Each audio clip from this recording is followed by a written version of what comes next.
शुभ संध्या मित्रों, मैं समाजशास्त्र अध्यापक विपेश तिवारी आप सभी का सौर्य एकेडमी प्रयागराज में स्वागत और अभिनंदन करता हूं।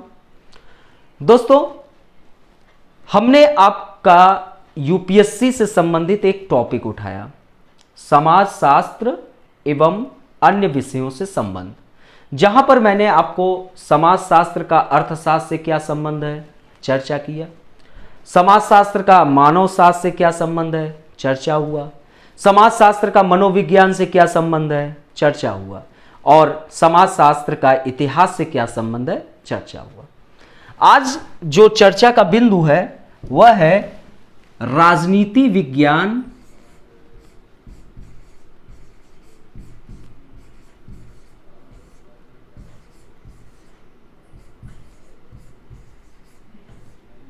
और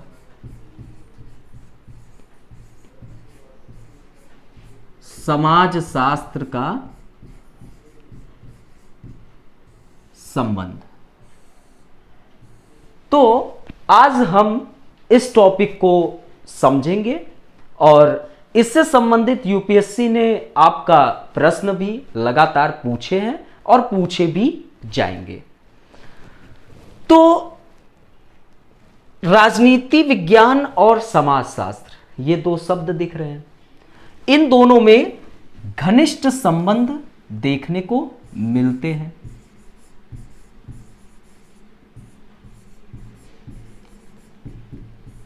और दोस्तों, घनिष्ठ संबंध के बावजूद दोनों में भिन्नताएं भी मौजूद है। इन सब की डिटेल में चर्चा होगी। भिन्नताएं भी मौजूद हैं, राइट। तो अब आते हैं हम अपने संबंधों पे चर्चा क्रम में। तो दोस्तों, समाजशास्त्र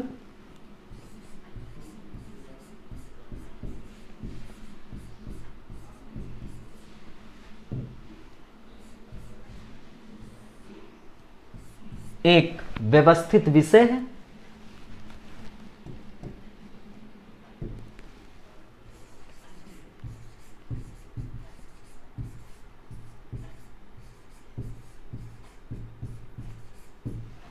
जिसके माध्यम से मानव समाज का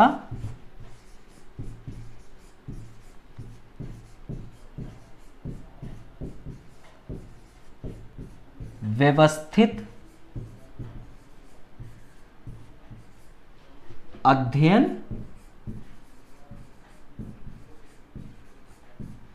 किया जाता है।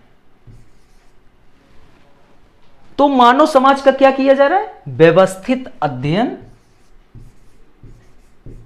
किया जाता है। अब एक मानव का समाज है। आप सोचिए, मानव का समाज है तो उसमें कई सदस्य होंगे, तो उन सदस्यों के बीच एक अंतर संबंध देखने को मिलेंगे। तो समाजशास्त्र के अंतर्गत मानव समाज में जो उपस्थित सदस्य हैं उनके बीच के अंतर संबंधों का अध्ययन होता है। तो मानव समाज में उपस्थित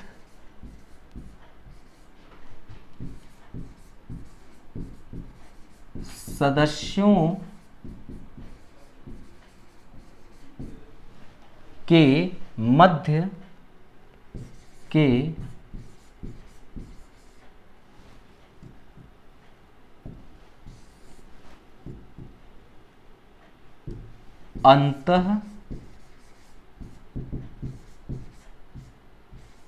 अंतः संबंधों का अध्ययन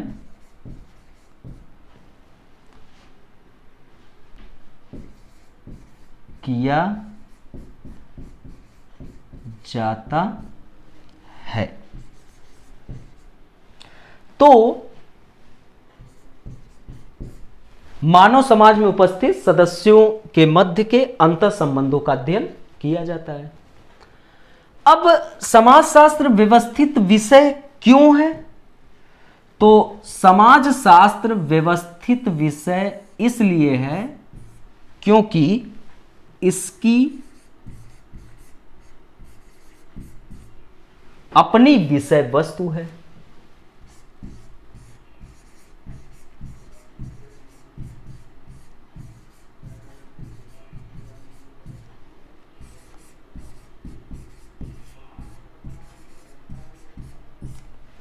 अब इसकी अपनी विषय वस्तु है, तो इसकी अपनी विषय वस्तु में आपको सामाजिक,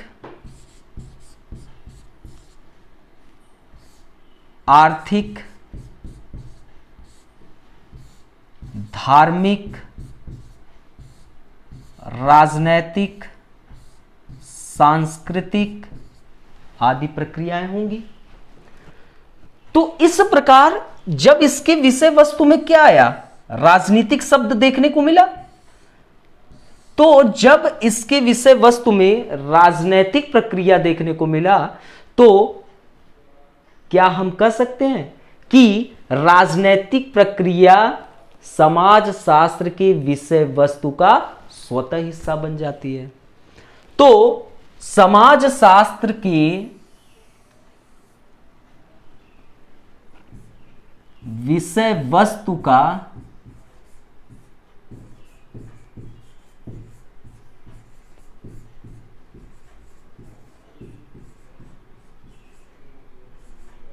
विषय वस्तु का हिस्सा राजनैतिक प्रक्रिया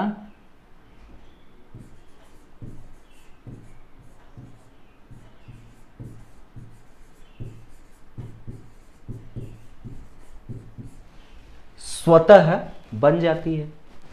अब आप सोचिए कि समाज में उपस्थित सदस्यों के मध्य ये जो अंतर संबंध है, यह अंतर संबंध आर्थिक हो सकते हैं, धार्मिक हो सकते हैं।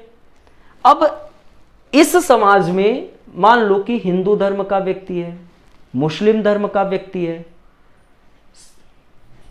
सिख धर्म का व्यक्ति है, ईसाई धर्म का व्यक्ति है, तो उनके समुदाय के सदस्यों के अलग अलग समुदाय के सदस्यों के मध्य एक अंतर संबंध होगा, और हो सकता है कि चारों समुदाय का आपस में अंतर संबंध है। और इन अंतर संबंध में आर्थिक, अब एक समाज है, मुस्लिम व्यक्ति, मान लो मुस्लिम धर्म का व्यक्ति जो है वह क्या कर रहा है, कपड़े का दुकान रखा हुआ है, लेकिन उसके दुकान पे हर एक धर्म का व्यक्ति पहुंच रहा है। तो मेरा सिर्फ यहां कहने का तात्पर्य है कि मानव समाज में उपस्थित सदस्यों के मध्य के अंतर संबंधों का जो अध्ययन हो रहा है, जब समाजशास्त्र के विषय वस्तु में राजनीतिक प्रक्रिया जो है स्वतः हिस्सा बन गई, तो राजनीति वह प्रक्रिया है, अर्थात कि ये जो राजनीतिक प्रक्रिया है यह समाज के सदस्यों के बीच अंतर संबंध का एक आधार बनेगी कि नहीं बनेगी। तो राजनीतिक प्रक्रिया समाज में उपस्थित सदस्यों के मध्य अंतर संबंध का एक आधार बनी। अब मानो आप स्वतः सोचो कि मान लो कि कई धर्म के लोग हैं, उन धर्म के लोगों में कोई विवाद हो गया, कोई झगड़े हो गए, या तमाम प्रकार के और समस्याएं उत्पन्न हो गई, तो वह समस्याओं का हल किस प्रक्रिया से होगा, राजनीतिक प्रक्रिया से हल होगा। तो मेरा सिर्फ यहां कहने का मतलब यह है कि राजनैतिक जो प्रक्रिया है वह समाजशास्त्र के विषय वस्तु का स्वतः हिस्सा बनी, तो राजनीति प्रक्रिया आपका समाज के सदस्यों के मध्य अंतर संबंधों का एक आधार बनेगा। राइट? तो बार बार एक राजनीति शब्द आ रहा है, तो राजनीति शब्द का तात्पर्य क्या है ये समझा जाए। अब बार बार राजनीति शब्द आ रहा है तो यह हमें समझना अत्यंत आवश्यक हो जाता है कि राजनीति है क्या। तो दोस्तों, राजनीति वह प्रक्रिया है जिसके माध्यम से हम क्या कर रहे हैं, शक्ति अर्जित करने का प्रयास करते हैं। तो राजनीति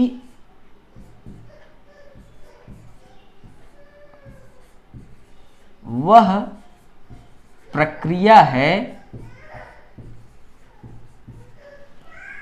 जिसके माध्यम से शक्ति अर्जित करने का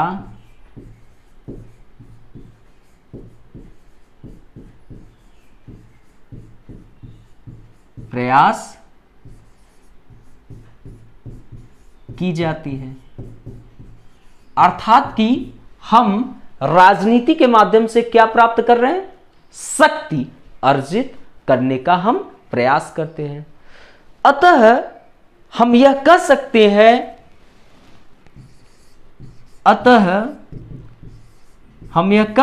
हैं कि शक्ति प्राधिकार शक्ति का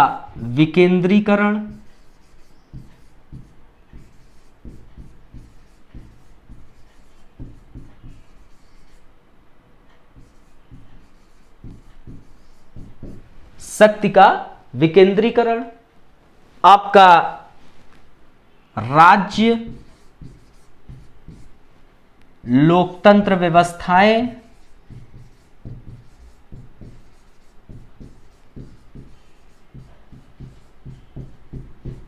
राजनीतिक दल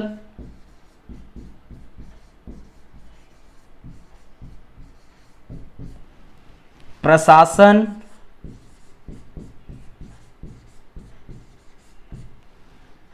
आदि। अर्थात कि राजनीति वह प्रक्रिया है जिसके माध्यम से हम क्या कर रहे हैं? शक्ति अर्जित कर रहे हैं। अतः शक्ति प्राधिकार शक्ति का विकेंद्रीकरण राजनीतिक दल राज्य लोकतंत्र व्यवस्थाएं प्रशासन आदि जो है समाज शास्त्र का हिस्सा स्वतः बन जाएंगे कि नहीं? कमेंट करिए, बनेंगे कि नहीं? आदि, राइट, 1 मिनट।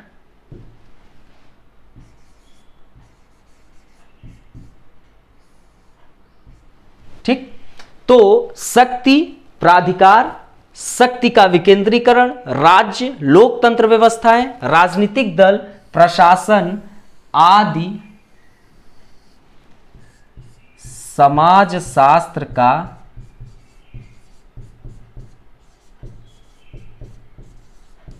हिस्सा स्वतः बन जाते हैं। अब यह क्यों बना? तो दोस्तों यह इसलिए बना क्योंकि समाज शास्त्र की विषय वस्तु में आपके सामाजिक आर्थिक राजनैतिक धार्मिक सांस्कृतिक आदि कई पहलू होंगे और जो समाज के सदस्यों के बीच उपस्थित अंतः संबंध है उन अंतः संबंध में आपको आर्थिक पहलू देखने को मिलते हैं राजनीतिक पहलू देखने को मिलेंगे सांस्कृतिक पहलू देखने को मिलेंगे धार्मिक पहलू देखने को मिलेंगे। तो राजनीतिक प्रक्रिया जो है वह समाज में उपस्थित अंतः संबंध का एक आधार बन गई। तो एक आधार बनी तो समाज शास्त्र और राजनीति विज्ञान एक दूसरे से घनिष्ठ संबंध हो गए एक दूसरे के नजदीक आ गए। तो अतः हम यह कह सकते हैं कि जो राजनीतिक प्रक्रियाओं में प्रयोग किए जाने वाले ये जो शब्दावली है शक्ति प्राधिकार शक्ति का विकेंद्रीकरण राज्य लोकतंत्र व्यवस्थाएं राजनीतिक दल इत्यादि समाज शास्त्र का हिस्सा स्वतः बन जाएंगे। समाजशास्त्र इसी कारण यूपीएससी ने आप लोगों को राजनीति और समाज एक यूनिट अलग से दिया हुआ है और इस लोकतंत्र से आपको यूपीएससी ने 2020 वाले मुख्य परीक्षा में डायरेक्ट प्रश्न भी पूछा। आपके राजनीतिक दल से भी पूछ लेते हैं शक्ति का विकेंद्रीकरण से भी पूछ सकते हैं इधर वेबर का जो शक्ति सत्ता का सिद्धांत है वहां से पूछते हुए दिखाई देते हैं। तो यहां पर सिर्फ और सिर्फ आपको क्या जानना है, समाजशास्त्र और राजनीति विज्ञान में क्या संबंध है।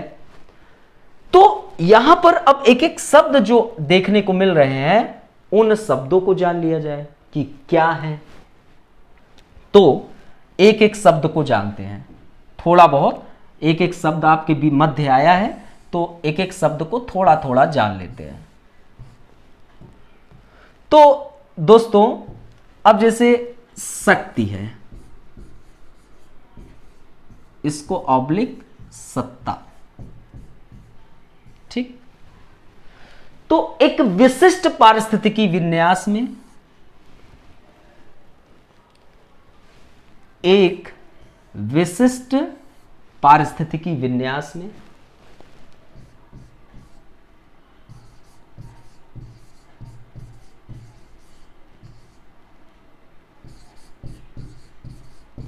पारिस्थितिकी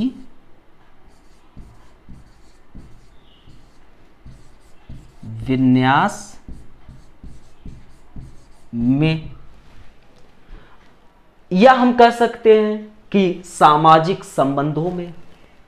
अब ये विशिष्ट पारिस्थितिकी विन्यास आपका सामाजिक हो सकता है, आर्थिक हो सकता है, राजनैतिक हो सकता है, सांस्कृतिक हो सकता है, राइट। तो एक विशिष्ट पारिस्थितिकी विन्यास में एक व्यक्ति, ये एक इंडिविजुअल व्यक्ति,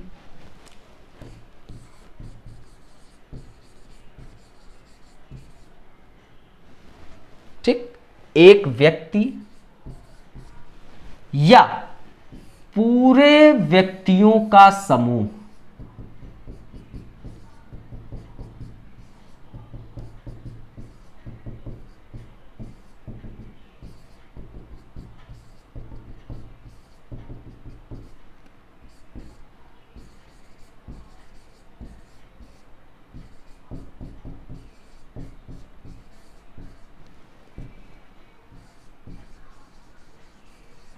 ठीक।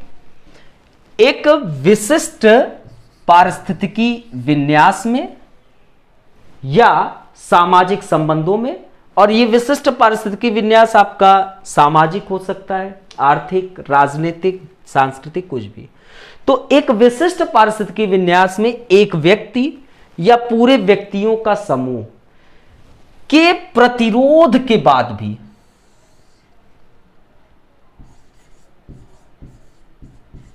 प्रतिरोध के बाद भी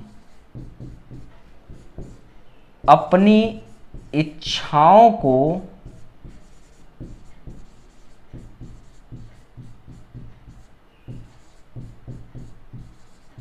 क्रियान्वित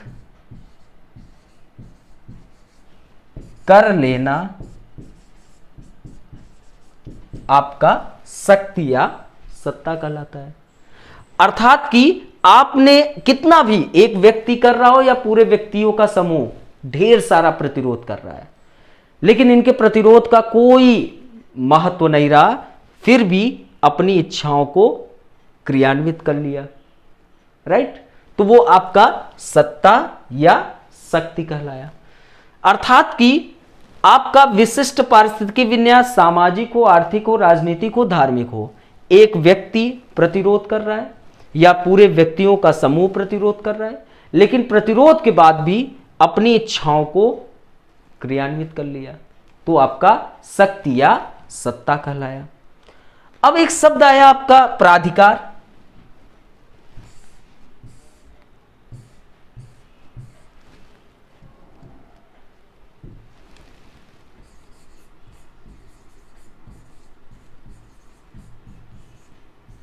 राइट। तो एक विशिष्ट विषयायुक्त आदेश का पालन, एक विशिष्ट विषयायुक्त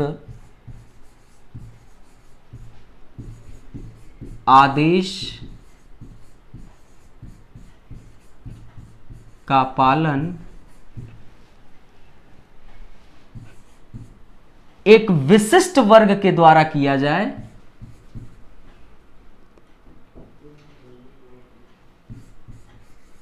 एक विशिष्ट वर्ग द्वारा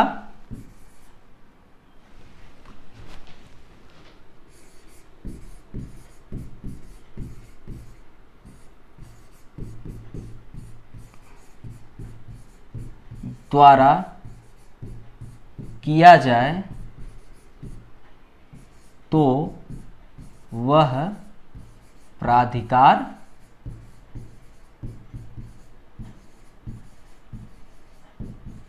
कहलाता है। अर्थात कि एक विशिष्ट विषययुक्त आदेश का पालन जब एक विशिष्ट वर्ग द्वारा हो तो उसे हम क्या कहेंगे? प्राधिकार कहेंगे। अर्थात कि जो ये सत्ता है, जो सत्ता है, उस सत्ता के संचालन के लिए किसकी आवश्यकता पड़ती है? प्राधिकार की आवश्यकता पड़ती है। सत्ता के संचालन में, सत्ता के संचालन के लिए किसकी जरूरत पड़ रही है? प्राधिकार की आवश्यकता होती है। अर्थात कि जब हम यह स्पष्ट कर दें कि सत्ता किस उद्देश्य के लिए, सत्ता किस उद्देश्य के लिए, राइट, सत्ता किस उद्देश्य के लिए या किस तरीके से या किन माध्यम से, किस तरीके से या किसके माध्यम से, राइट। अर्थात कि प्राधिकार का एक डिफिनीशन आपको मिल गया कि एक विशिष्ट विषयायुक्त आदेश का पालन जब एक विशिष्ट वर्ग द्वारा किया जाए तो प्राधिकार कहलाता है। सत्ता के संचालन के लिए प्राधिकार की आवश्यकता पड़ती ही पड़ती है। अर्थात कि हम यह स्पष्ट कर दिए कि सत्ता किस उद्देश्य के लिए, किसके तरीके से या किनके माध्यम से, और इन सब का निर्धारण ही आपका क्या कहलाता है? प्राधिकार कहलाता है।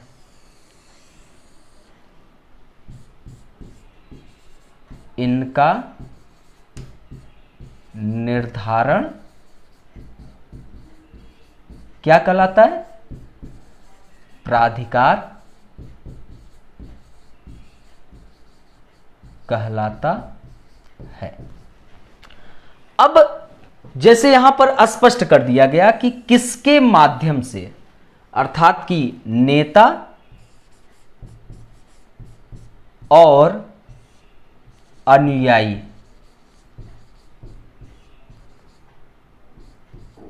राइट। अब ये माध्यम कर दिया गया कि किसके माध्यम से? नेता और अनुयायी के माध्यम से, और इन्हीं का जो निर्धारण हो रहा है वो आपका क्या कहलाया? प्राधिकार कहलाया। तो अब जैसे सत्ता है, अब दोस्तों सत्ता के अनुपालन में क्या है? कोई विकल्प आपको दिखा? कोई भी विकल्प नहीं है। सत्ता के अनुपालन में कोई विकल्प नहीं है। प्रतिरोध के बावजूद भी, कितना भी प्रतिरोध होगा, लेकिन प्रतिरोध के बाद भी अपनी इच्छाओं को क्रियान्वित वह करवा लेगा, राइट। सत्ता के अनुपालन में कोई विकल्प नहीं होता है। कितना भी प्रतिरोध हो, लेकिन प्रतिरोध के बावजूद भी निर्णय मानना होता है लोगों को। ये जो व्यक्ति या व्यक्तियों का समूह कितना भी प्रतिरोध करे, लेकिन जो निर्णय आया है, अब इन व्यक्ति को या पूरे व्यक्तियों के समूह को उन निर्णयों को मानना ही है। लेकिन दोस्तों प्राधिकार को, लेकिन ये जो आपने प्राधिकार देखा, इस प्राधिकार को नेता को सफलतापूर्वक क्या करना पड़ता है? आदेश को जारी करना पड़ता है। राइट? नेता को सफलतापूर्वक आदेश को क्या करना पड़ता है? जारी करना रहता है। अब आपका जो वर्तमान आधुनिक लोकतंत्र है, इस वर्तमान आधुनिक लोकतंत्र में आपका वैध विवेकपूर्ण प्राधिकार है।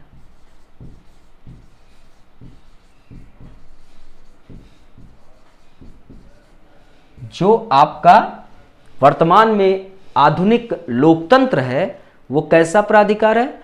वैध विवेकपूर्ण प्राधिकार है। यहां पर वैध विवेकपूर्ण प्राधिकार में नेता और अनुयायी दोनों सहमत होने चाहिए।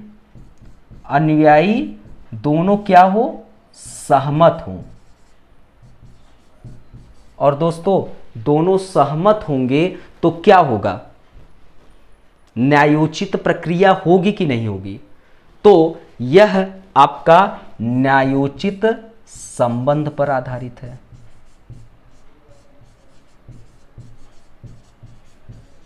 संबंध पर आधारित है। लेकिन आपको वहां पर क्या देखने को मिला? यहां पर आपको यह देखने को मिला कि एक व्यक्ति या व्यक्तियों का समूह खूब प्रतिरोध कर रहा है, लेकिन उनके प्रतिरोध को क्या हुआ? बिल्कुल नजरअंदाज कर दिया गया। तो यहां पर अनुयायी क्या है? असहमत है। लेकिन राजा क्या है? अपनी इच्छाओं को क्रियान्वित कर लिया। राइट? अपनी इच्छाओं को क्या कर लिया? क्रियान्वित कर लिया। तो यहां पर आपको न्यायोचित प्रक्रिया देखने को मिला? तो न्यायोचित प्रक्रिया तो बिल्कुल भी देखने को नहीं मिला। लेकिन यहां पर आपको क्या देखने को मिला? न्यायोचित संबंध देखने को मिला। क्योंकि आधुनिक लोकतंत्र में कैसा है? वैध विवेकपूर्ण प्राधिकार है और नेता अनुयायी दोनों की सहमति अनिवार्य है और यह एक न्यायोचित संबंध पर आधारित हुआ। राइट? अब आपका कौन सा शब्द है? अब ये सब आपके समाजशास्त्र का स्वतः हिस्सा है। राइट? समाजशास्त्र का स्वतः हिस्सा है। शक्ति का विकेंद्रीकरण।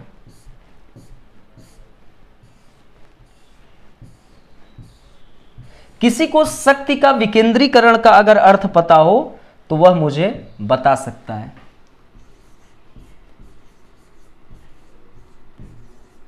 किसी को पता है शक्ति का विकेंद्रीकरण? अगर किसी को पता हो तो वह हमें बता सकता है। शक्ति का विकेंद्रीकरण का मतलब कि जो शक्ति है और कार्य है, जो भी शक्ति कार्य है, उनका केंद्रीय स्थान से हटाकर पुनः विभाजित कर देना। शक्ति कार्य ETC को कहां से? केंद्रीय स्थान से हटाकर, ठीक, आपने केंद्रीय स्थान से क्या कर दिया है? उसे हटा दिया है और केंद्रीय स्थान से हटाकर उसको पुनः विभाजित कर दिया है।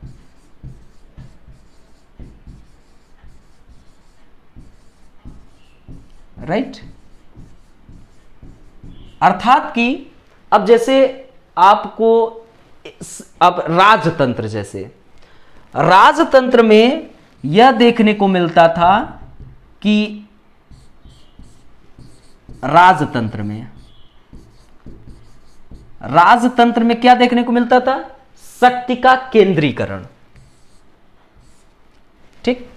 राजतंत्र में शक्ति का केंद्रीकरण देखने को मिलता था। अर्थात कि शक्ति का केंद्र बिंदु कौन होता था? राजा होता था। लेकिन लोकतंत्र में क्या देखने को मिल रहा है? शक्ति का विकेंद्रीकरण, अर्थात कि शक्तियों को कई भागों में विभाजित कर दिया गया है अलग अलग संस्थाओं में। अब जैसे आपके यहाँ संघ सूची, राज्य सूची, समवर्ती सूची, संघ, राज्य और समवर्ती सूची,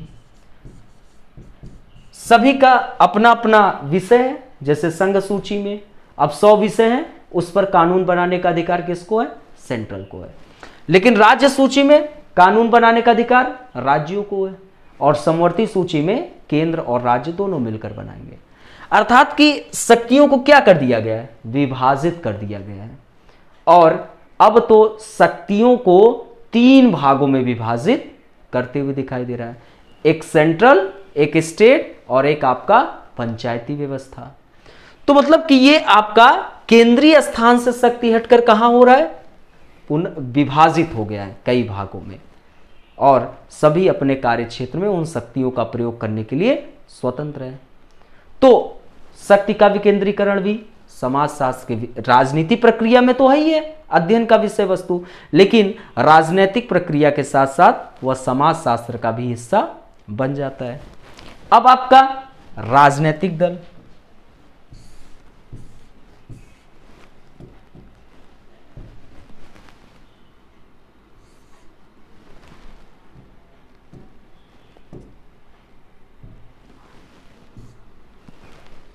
ठीक है, राजनीतिक दल।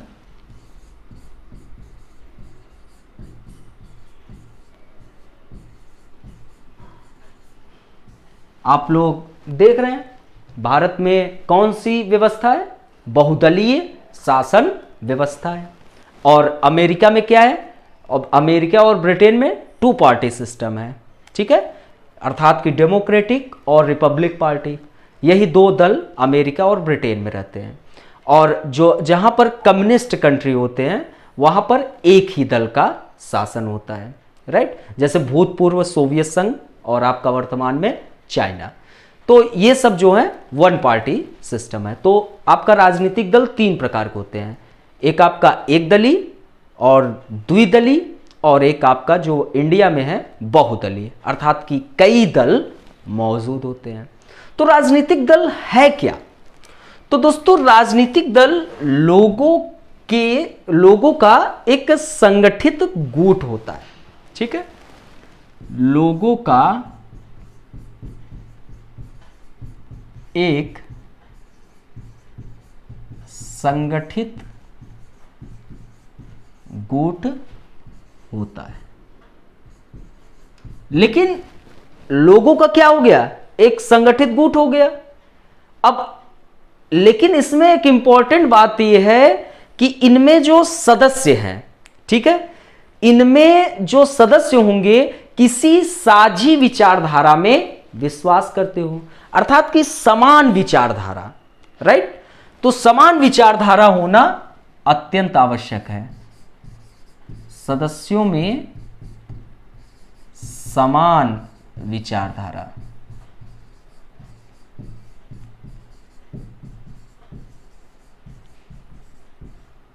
ठीक।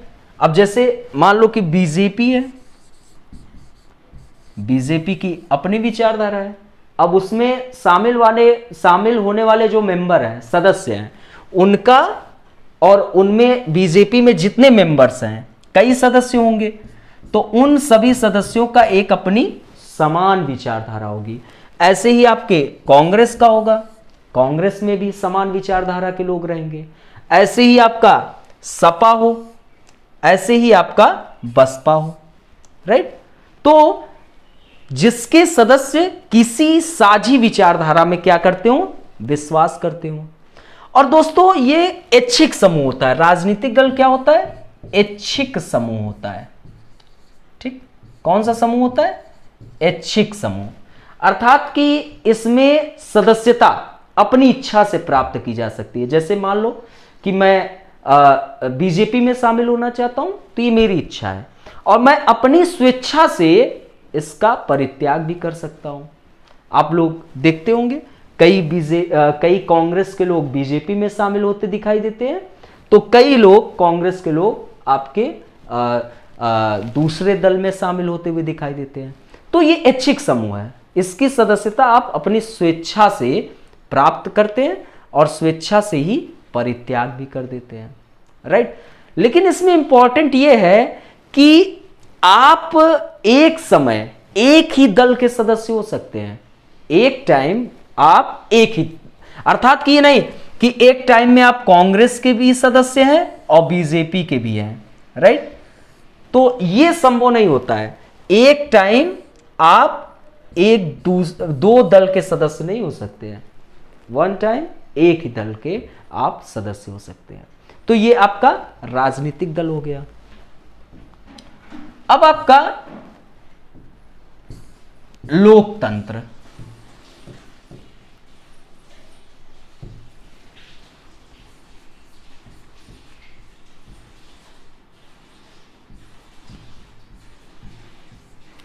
लोकतंत्र में अब्राहम लिंकन का नाम सभी लोग सुने होंगे।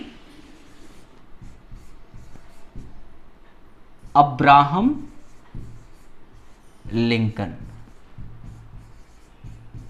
अब्राहम लिंकन जी एक बहुत अच्छा शब्द बोले, लोकतंत्र के डिफिनीशन में सबसे लोकप्रिय परिभाषा के रूप में लिया जाता है। क्या बोले उन्होंने? जनता का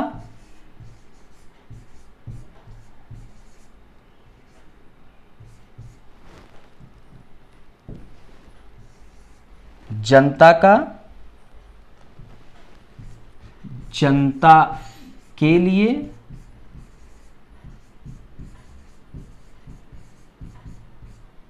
जनता के द्वारा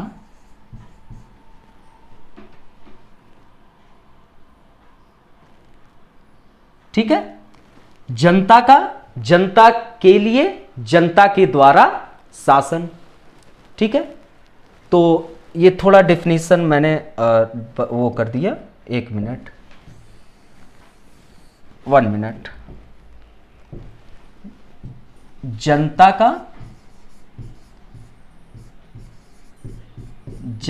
के द्वारा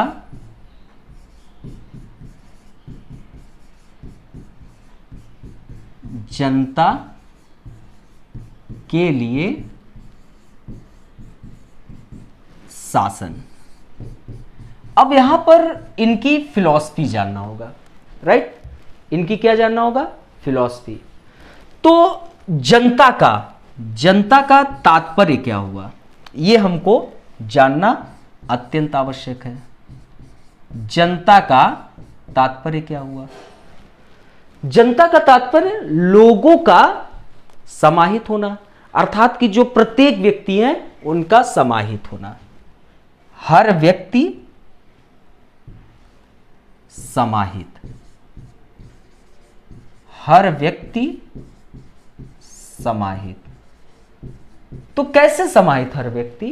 तो आपके एग्जाम्पल के तौर पे देखा जाए तो सार्वभौमिक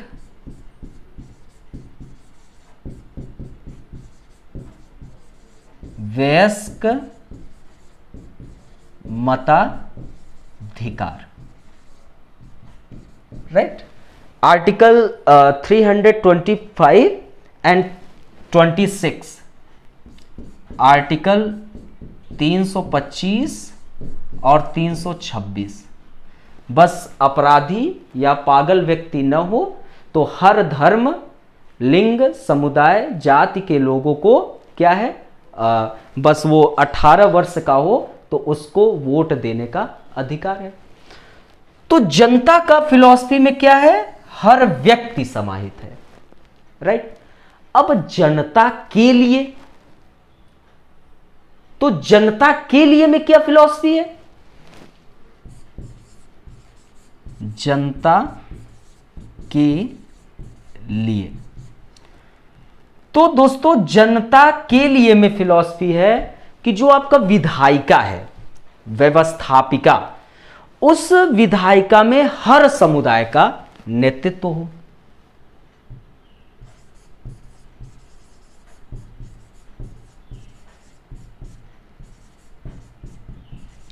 हर समुदाय का नेतृत्व हो। भाई जनता के लिए शासन हो रहा है ना, तो जनता के लिए शासन है, तो जनता में आपका कई धर्म जाति लिंग के लोग होंगे। अब जब कई धर्म जाति लिंग के लोग होंगे, तो जब तक उस सदन में हर समुदाय के लोग नहीं पहुंचेंगे तब तक जनता की बात सुन नहीं जाएगी। तो उन बातों को पहुंचाने के लिए क्या आवश्यक है कि विधायिका में हर समुदाय का नेतृत्व हो। एग्जाम्पल के तौर पे कैसे करेंगे, तो आरक्षण के द्वारा।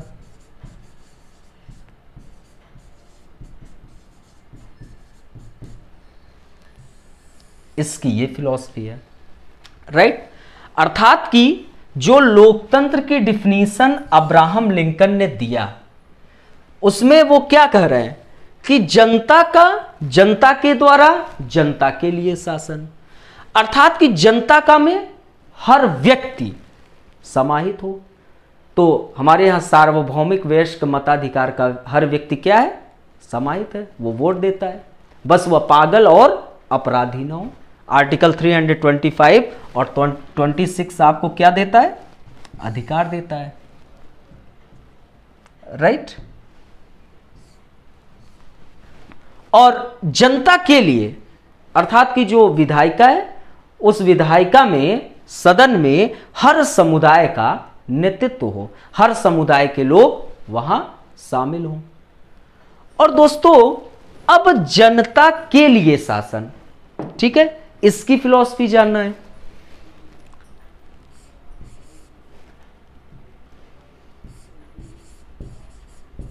जनता के लिए शासन,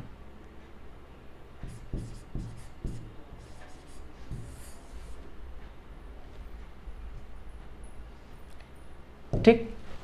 अब जनता के लिए शासन में क्या है, नीतियां व जो कानून है,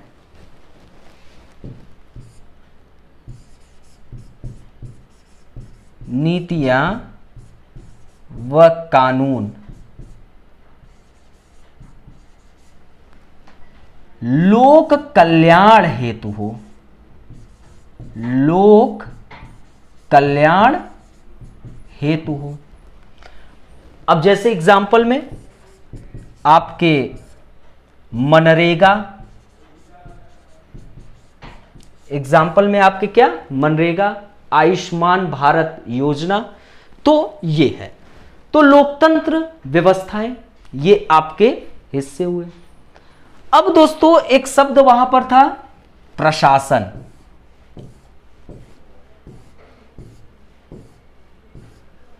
ठीक, क्या था, प्रशासन।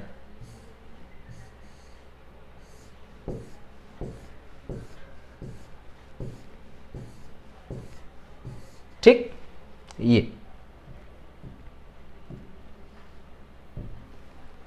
तो आपका यहां पर क्या है, प्रशासन। तो ये प्रशासन अर्थात कि यह लैटिन भाषा के दो शब्द एड प्लस मिनिस्ट्रेर से मिलकर बना है। एडमिनिस्ट्रेशन जो है लैटिन भाषा के दो शब्द एड प्लस मिनिस्ट्रेर, और इसका शाब्दिक अर्थ हुआ सेवा करना, अर्थात कि प्राधिकार रहित सेवा करना। तो वो आपका प्रशासन हो गया। अब राज्य, तो एक राज्य के लिए चार तत्व अनिवार्य हैं, भूभाग, जनसंख्या, सरकार, संप्रभुता। राज्य एक अमूर्त विचारधारा है, कॉन्सेप्ट है, और उसका मूर्त रूप सरकार होता है। अर्थात कि राज्य के उद्देश्यों की पूर्ति के लिए सरकार का निर्माण है, जो उसका मूर्त रूप है। लेकिन एक राज्य के लिए ये चार एलिमेंट्स पूरे मौजूद होने चाहिए: भूभाग, जनसंख्या, सरकार, संप्रभुता। अब आजादी के पहले भारत में क्या था? भूभाग, जनसंख्या, सरकार थी, संप्रभुता नहीं था। तो संप्रभुता का तात्पर्य क्या हुआ? तो संप्रभुता का तात्पर्य यह हुआ कि हम आंतरिक एवं बाह्य दोनों रूप से निर्णय लेने के लिए बिल्कुल स्वतंत्र है, अर्थात कि स्वतंत्र विधायन करने में हम बिल्कुल सक्षम है। अगर इसको दूसरे शब्दों में कहें तो अप्रतिबंधित प्राधिकार, वो संप्रभुता कहलाती है। तो आपका संप्रभुता यह है। तो आजादी के बाद भारत क्या हुआ? संप्रभु राष्ट्र हुआ। तो हम आजादी के बाद संपूर्ण रूप से राज्य बन सके। तो दोस्तों ये सब चीजें आपको समाज शास्त्र का हिस्सा स्वतः बन जाता है। इसीलिए राजनीति और समाज के अंतर्गत आप किस टॉपिक को पढ़ते हैं? राजनीतिक दल को पढ़ते हैं, लोकतांत्रिक व्यवस्थाओं को पढ़ते हैं, वेबर की शक्ति एवं सत्ता को पढ़ते हैं, ऐसे ही पढ़ रहे हैं। शक्ति का अब्जल वर्ग का सिद्धांत पढ़ते हैं। तो ये इसलिए पढ़ रहे हैं क्योंकि जो समाज के सदस्यों के बीच अंतर संबंध है, उन अंतर संबंधों में एक आधार के रूप में राजनीतिक प्रक्रिया भी मौजूद है। तो इस कारण हम राजनीति और समाज को समाज शास्त्र के अंतर्गत पढ़ते हुए दिखाई देते हैं। अब हम यहां पर कुछ समाज शास्त्रियों के द्वारा जानते हैं चीजों को।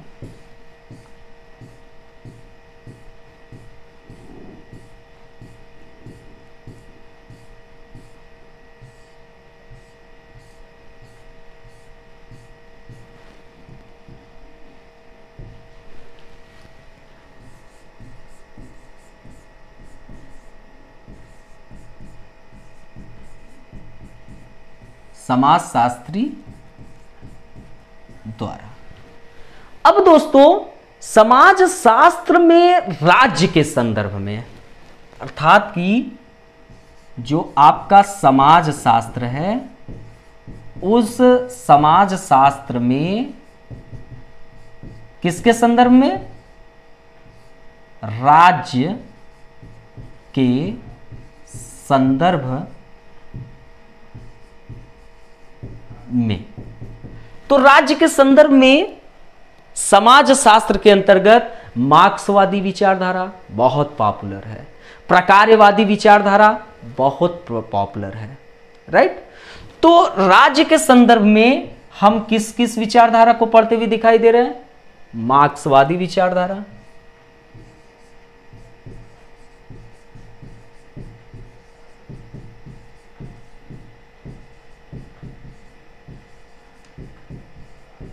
और प्रकार्यवादी विचारधारा। ठीक। तो समाजशास्त्र में राज्य के संदर्भ में मार्क्सवादी विचारधारा एवं प्रकार्यवादी विचारधारा अध्ययन का एक प्रमुख हिस्सा रहे। अर्थात कि जब ये चीज अध्ययन के प्रमुख हिस्सा समाजशास्त्र में रहे, किसमें? समाजशास्त्र में ये अध्ययन के केंद्र बिंदु रहे या प्रमुख हिस्सा रहे।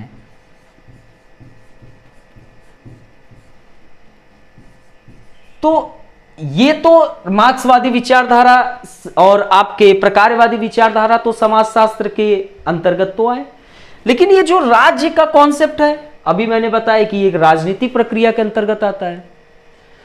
तो समाजशास्त्र और राजनीति शास्त्र एक दूसरे के घनिष्ठ संबंध हुए कि नहीं हुए? बिल्कुल हुए। ये जो टॉपिक है मार्क्सवादी विचारधारा और प्रकार्यवादी विचारधारा, इस टॉपिक को हम लोग चिंतक में कवर करेंगे। जब मर्टन और पार्सन्स पढ़ाएंगे तो वहां पर प्रकार्यवादी विचारधारा को डिटेल में समझेंगे। अभी यहां पर इतना ही समझना है, जब टॉपिक वहां आएगा तो वहां इसको डिटेल में समझा जाएगा, क्योंकि टॉपिक को बड़ा बहुत ज्यादा नहीं करना है। अब जैसे दोस्तों वेबर और प्रकार्यवादी जो थे, उन्होंने शक्ति एवं सत्ता के संबंधित सिद्धांत दिए हैं। वेबर और आपके प्रकार्यवादी, वेबर और प्रकार्यवादी द्वारा प्रतिपादित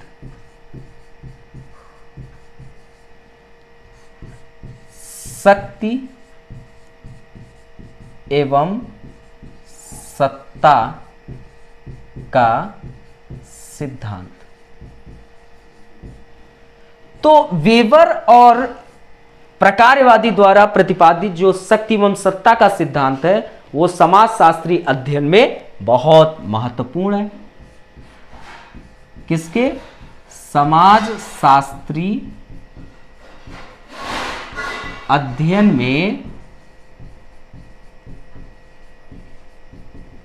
महत्वपूर्ण है। लेकिन शक्ति एवं सत्ता का सिद्धांत किसके अंतर्गत पढ़ रहे हैं? शक्ति एवं सत्ता का सिद्धांत हम राजनीतिक प्रक्रिया के अंतर्गत पढ़ रहे हैं। अभी हमने आपको पढ़ाया भी है, अभी आपको शक्ति एवं सत्ता को एक्सप्लेन भी किया। तो ये जो सिद्धांत है वेबर और प्रकारवादी द्वारा प्रतिपादित है। वेबर तो एक समाजशास्त्री है, प्रकारवादी के अंतर्गत जो चिंतक है वो समाजशास्त्री है, लेकिन आपके शक्ति एवं सत्ता का सिद्धांत दे रहे हैं। तो समाजशास्त्र और राजनीति शास्त्र में घनिष्ठ संबंध देखने को मिला, बिल्कुल मिला। दोनों में क्या है? घनिष्ठ संबंध है। अब परेटो मुस्का मिल्स, परेटो मुस्का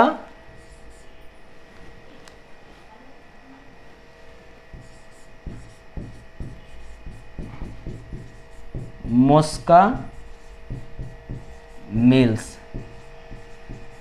अब ये जो परेटो मुस्का मिल्स हैं, इन्होंने शक्ति का अभिजन वर्ग का क्या दिया था? सिद्धांत दिया था। शक्ति का अभिजन वर्ग का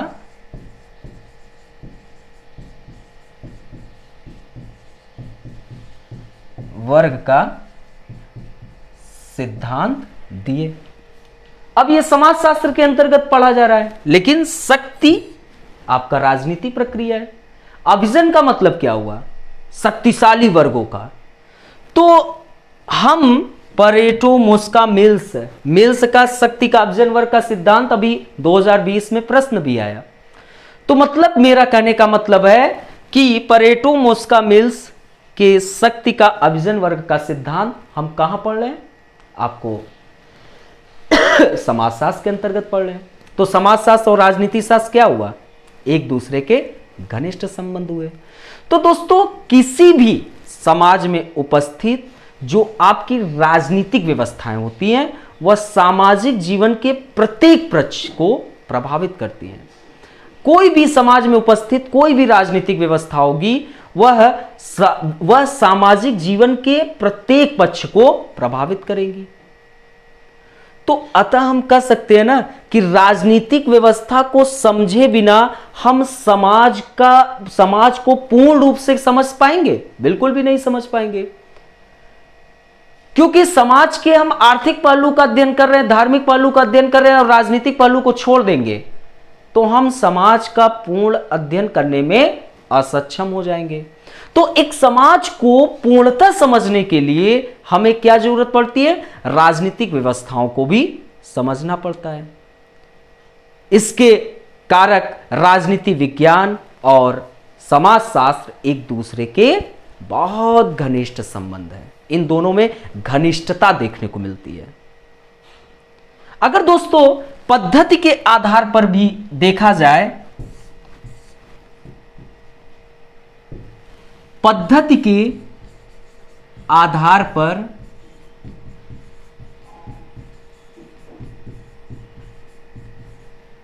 दोनों में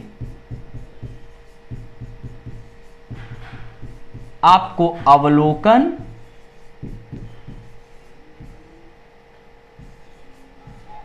साक्षात्कार प्रश्नावली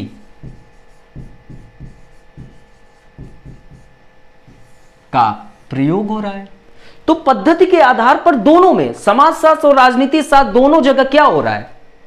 अवलोकन, साक्षात्कार और प्रश्नावली का प्रयोग हो रहा है। तो दोनों एक दूसरे के घनिष्ठ संबंध हुए कि नहीं हुए? बिल्कुल हुए। और दोस्तों दोनों समाजशास्त्र और राजनीति शास्त्र दोनों समाज के स्थिर व्यवस्थाओं एवं गतिमान व्यवस्थाओं का अध्ययन कर रहे हैं। दोनों समाज के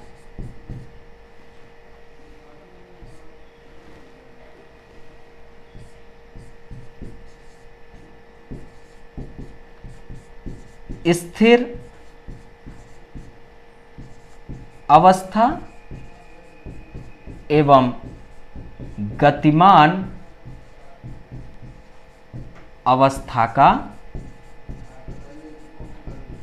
अध्ययन कर रहे हैं। अर्थात कि समाजशास्त्र और राजनीति शास्त्र दोनों जगह आपको स्थिर अवस्था एवं गतिमान अवस्था का अध्ययन हो रहा है।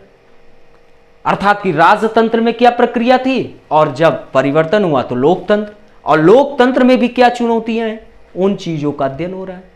तो एक जगह स्थिर अवस्था एवं गतिमान अवस्था समाजशास्त्र और राजनीति शास्त्र दोनों जगह प्रयोग में दिख रहा है। और दोस्तों आपके समाजशास्त्र हो या राजनीति शास्त्र, दोनों ही समकालीन समाज में जो उपस्थित राजनैतिक व्यवस्था है उसका अध्ययन कर रहे हैं, और उसके साथ साथ आदिम समाज में जो राजनीतिक व्यवस्था है उसका अध्ययन हो रहा है। अर्थात कि समाज शास्त्र और राजनीति शास्त्र दोनों के अंतर्गत जो आपके समकालीन समाज है, आज का आधुनिक समाज है, और आज के आधुनिक समाज में लोकतंत्रात्मक व्यवस्था है, तो हम उस लोकतंत्रात्मक व्यवस्था का अध्ययन कर रहे हैं। लेकिन उसके साथ साथ समाजशास्त्र और राजनीति शास्त्र दोनों आदिम समाज में जो उपस्थित राजनीतिक व्यवस्था है उनका भी अध्ययन कर रहे हैं। तो समाजशास्त्र और आपका राजनीति शास्त्र दोनों में घनिष्ठ संबंधता देखने को मिली, लेकिन दोस्तों इसके बावजूद दोनों में अंतर भी है। समाजशास्त्र एक वृहद कॉन्सेप्ट है, बहुत बड़ा कॉन्सेप्ट है, क्योंकि वह अपने अंतर्गत आर्थिक, राजनीतिक, धार्मिक, सांस्कृतिक सभी पहलुओं को घेरे हुआ है। लेकिन राजनीति शास्त्र के अंतर्गत सिर्फ और सिर्फ राजनीतिक प्रक्रियाओं का अध्ययन हो रहा है। अर्थात कि समाजशास्त्र समस्त सामाजिक संबंधों का अध्ययन कर रहा है, संपूर्ण सामाजिक संबंधों का अध्ययन कर रहा है, लेकिन राजनीतिक शास्त्र आपका सामाजिक संबंधों के केवल एक भाग राजनैतिक प्रक्रिया का अध्ययन कर रहा है। राजनीति शास्त्र के अंतर्गत आर्थिक, धार्मिक, सांस्कृतिक पहलुओं का नहीं अध्ययन हो रहा है, केवल और केवल राजनीतिक प्रक्रिया का अध्ययन हो रहा है। तो समाजशास्त्र और राजनीति शास्त्र में क्या हुआ, भिन्नता देखने को मिली, अलग अलग हुए कि नहीं। और दोस्तों समाज शास्त्र सामाजिक नियंत्रण के समस्त साधनों का अध्ययन कर रहा है। समाज शास्त्र सामाजिक नियंत्रण के समस्त साधन, और उन समस्त साधन में आपके क्या क्या है, समस्त साधन में प्रथा, रूढ़ी, परंपरा, आपके आचार, विचार, व्यवहार, सब ये पहलू का। लेकिन राजनीति शास्त्र में केवल उन नियंत्रणों का अध्ययन हो रहा है जिन्हें राज्य की अभिव्यक्ति के रूप में देखा जाता है। अर्थात कि राज्य की अभिव्यक्ति के रूप में जो नियंत्रण होगा वो राजनीति शास्त्र में स्टडी होगा, वह राजनीति शास्त्र के अंतर्गत अध्ययन होगा। इस आधार पर समाजशास्त्र और राजनीति शास्त्र दोनों अलग अलग विषय वस्तु हैं, दोनों अलग अलग कॉन्सेप्ट है। ओके, तो दोस्तों यह टॉपिक यहीं पे समाप्त होता है। फिर हम मिलते हैं अपने अगले वीडियोज में नए टॉपिक के साथ। Bye bye.